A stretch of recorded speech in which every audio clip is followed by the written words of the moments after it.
Trẻ tự kỷ thường có biểu hiện chậm hoặc là bất thường trong 3 lĩnh vực. Thứ nhất là lĩnh vực tương tác xã hội, thứ hai là ngôn ngữ để giao tiếp xã hội, và thứ ba là chơi các trò chơi mang tính chất là hình tượng hoặc là biểu tượng. Thế thì trong việc điều trị trẻ tự kỷ thì ban đầu người ta cho tự kỷ là một cái rối loạn tâm thần, cho nên là người ta điều trị theo mô hình tâm thần học. Nhưng trong những nghiên cứu của đến 1/4 thế kỷ qua ấy, thì người ta nhận thấy tự kỷ là quá trình rối loạn về chức năng não, cho nên việc can thiệp và hướng vào giáo dục, luyện tập ngôn ngữ, nhận thức và hành vi. Cho nên là người ta đã thay đổi cách điều trị là từ cái mô hình y học của tâm thần học sang cái mô hình là giáo dục trẻ trong một cái môi trường giáo dục. So the children with the autism spectrum disorder or ASD can be retarded or abnormal in 3 different fields, including the social interaction, languages when communicating in the society, and the last one is play skills, including the symbolic plays or the formal plays. And about the treatment for the autistic children, at first, they believe that the autism is the mental disorder, so it must be treated in the psychological model. And according to many researchers in the last 25 years, and autism is caused by the brain dysfunction, so it requires the intervention in education, languages, and cognition.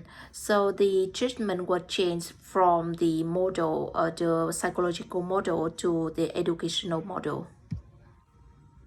Trẻ tự kỷ thì có thể được giáo dục ở trong lớp học chuyên biệt và có thể được giáo dục ở ngay cả trong cái hệ thống nhà trường chung. Thì nói chung trẻ tự kỷ thì vẫn bị trở ngại về các vấn đề như là thiếu sự tập trung chú ý, rồi có thể tăng động, rồi kém giao tiếp mắt, và nó thường bị lôi cuốn vào những cái hành vi mang cái tính chất là dập khuôn, máy móc, tình hình và các cái nghi thức. Cho nên là khi tập luyện cho trẻ thì cần nhấn mạnh một số điểm như thế này. Thứ nhất là nhất định phải tập cho trẻ giao tiếp mắt. Cái thứ hai là thường xuyên khơi gợi cái sự chú ý cho trẻ. Thứ ba là kiên trì dạy trẻ lặp đi lặp lại những từ ngữ, tức là dạy vì ngôn ngữ cho đến khi trẻ thuộc. Và thứ tư là khuyến khích trẻ cái tính kiên nhẫn trong các cái thao tác,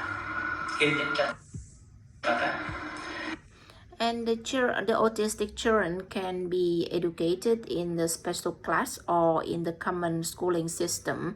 And generally speaking, the autistic children can have to cope with the difficulties, including decreasing the attention, or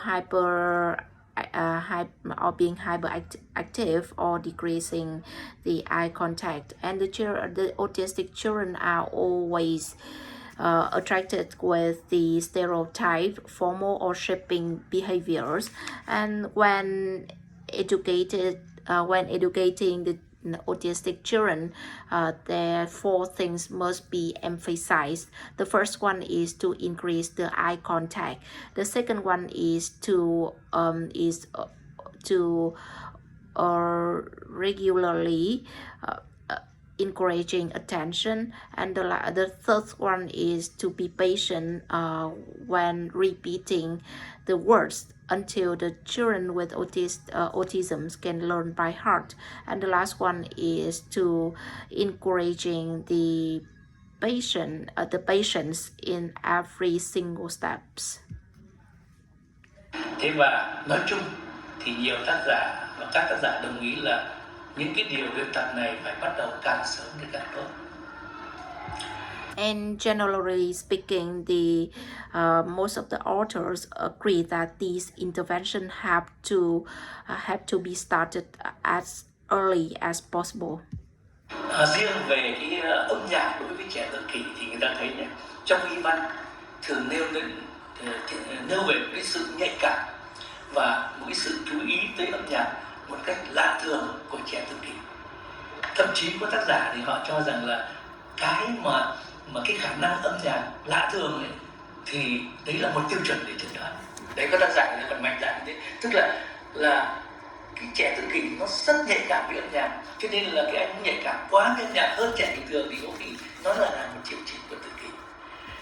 And particularly music with the autistic children, according to the medical documents, they believe that the children with autism seems to be more sensitive and more more attentive to in a extraordinary way to music. And some authors, they believe that these exceptional music ability can be counted in the diagnosis criteria. And others autistic children are so much more sensitive to the music than the normal children. So maybe he or she could be diagnosed with with autism. Và có nhiều nghiên cứu về khả năng đặc biệt đối với âm nhạc của trẻ tự kỷ.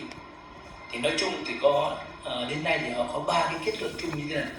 Thứ nhất là nhiều trẻ tự kỷ thì có thể thao tác trong các khu vực âm nhạc giỏi một cách khác thường so với các khu vực không âm nhạc khác. Tức là các cái khu vực khác nó có thể có hạn chế, nhưng mà với âm nhạc thì nó lại có những thao tác rất giỏi, rất là và đồng thời các cái thao tác âm nhạc cũng giỏi hơn so với các trẻ bình thường. Đấy là một điều đặc biệt của trẻ tự kỷ. Cái thứ hai là nhiều trẻ tự kỷ thì đáp ứng một cách thường xuyên và tích hợp với âm nhạc hơn so với đáp ứng với kích thích nghe khác. Tức là kích thích nghe thông thường có thể nó không đáp ứng mạnh bằng kích thích âm thanh của âm nhạc. Thế và cái thứ ba là người ta cũng chưa giải thích được là về cái nguyên nhân của những cái đáp ứng khác thường với âm nhạc của trẻ. Người ta chưa hiểu tại sao như vậy. Hy vọng là những cái giải thích này người ta sẽ tìm được cái, hiểu sâu được về cái chức năng não vì sao, cái thiếu sót ra sao mà lại khiến cho trẻ có cái nhạy cảm đặc biệt với âm nhạc như vậy. And there are a lot of researchers about this exceptional music ability of the autistic children, and they rule out 3 different conclusions. The first one is that most of the autistic children can perform better in the music section than any other sections, and they can perform better in the music section than a normal children, and this is so exceptional. The second one is that the response to the music to the stimulations of music is more sensitive than others auditive stimulations in the autistic children. And the last one is that there is no explanations about the cause, about the reasons for this response, which is so exceptional in the autistic children. And we hope that in the future we can figure out we can learn more and figure out the reasons for this exceptional ability. We can learn more about the brain functions to answer the questions why the children with autism are more sensitive to the music. Chính vì cái sự nhạy cảm đặc biệt với âm nhạc như vậy, cho nên việc trị liệu âm nhạc với trẻ tự kỷ thì bắt đầu người ta mới đặt ra vấn đề này.